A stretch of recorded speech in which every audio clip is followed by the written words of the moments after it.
normally do this, but just want to talk this time. It's my story. No matter what I do, no matter what I say, people see what they wanna see. It doesn't matter anyway. No matter where I stand, no matter who I am, some people will only ever see the son of a preacher man. So no matter what I do, no matter what I say, people see what they wanna see. It doesn't matter anyway. No matter where I stand, no matter who I am, some people will only ever see the son of a preacher man. So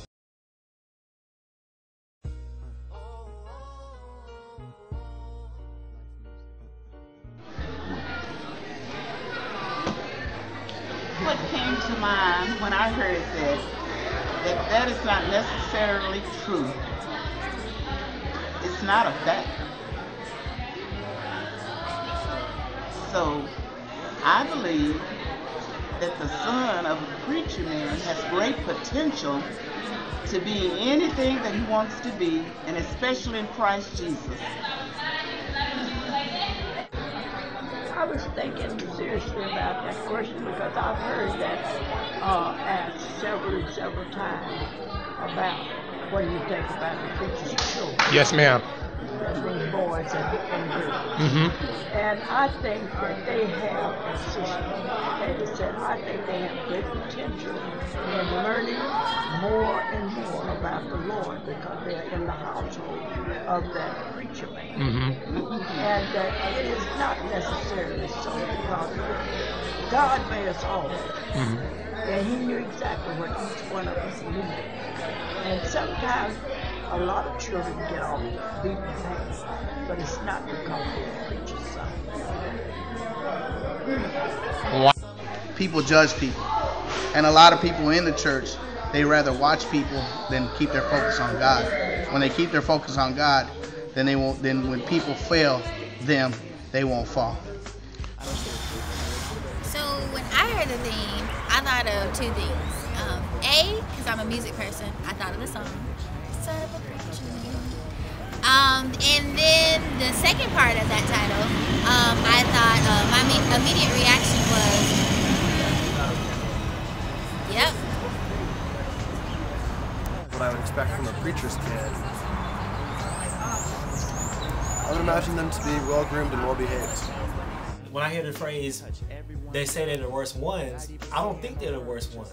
I think they're just like all the others, but the only difference is because he's a son of a preacher man, there's this stigma that people are going to assume that he's supposed to be perfect or he's supposed to be a goody two-shoes because he's a son of a preacher man.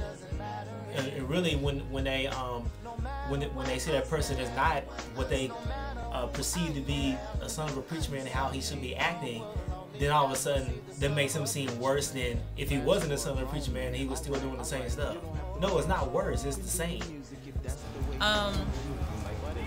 My expectations is for that person to know the word, for that person to be a leader in the church. And as I'm saying these things, I'm thinking, wow, that's kind of heavy. How does that person feel? But you really do think that that person is like an apple that falls not too far from the tree. So I do have high expectations. I think they probably are, at least early on. And then I think that they come round again and then they become very good and probably become preachers themselves. The son of a preacher man would be the sort of people who would try and skip church when they were younger, maybe drink too much alcohol, do drugs, have sex before marriage, and then they come full circle. And what do I expect of them now? I think they've probably joined the church and become a preacher as well. The son of a preacher. They say they're the worst ones. They do say that. A lot of people say that. However, that's not always the case. I think that's a blanket statement. What do you think? I've witnessed that mostly the kids, PKs as they call them, have been the worst ones. I mean, not to say that God don't work through them, but I've witnessed like some pretty, you know, when the doors close to the church, them kids, they can't wait to get cut loose from their father, from their surroundings, so they can act up. And I don't know if it's because they've been sheltered or they've been, you know, in the church so long, you know, that they just can't wait to do, you know, the worst. Well, my take on that is you get what you expect. John Jacobs, I am here at my church. I wanted to take this time and show you a little bit what I do. There's lots of hats. I love what I'm doing. And I don't do it because I'm the PK. I found my own personal enjoyment, my own personal inspiration in doing what I do because I love to do it. It became a part of me. And that's a little bit what I'm going to talk about. Authenticity, being who you are, identity. And so I'm ready to dig right into this presentation. I hope you enjoyed the footage. A lot of great comments from great people. And we're going to figure out what this whole myth about a preacher's kid being the worst one and what that means to you. You may not be a preacher's kid, but you got labels, you got things that people put on you all over your life. They may have kept you in a box, but for some of us, it's empowered us to be who we are today. So let's talk a little bit about it. Y'all ready? Here we go.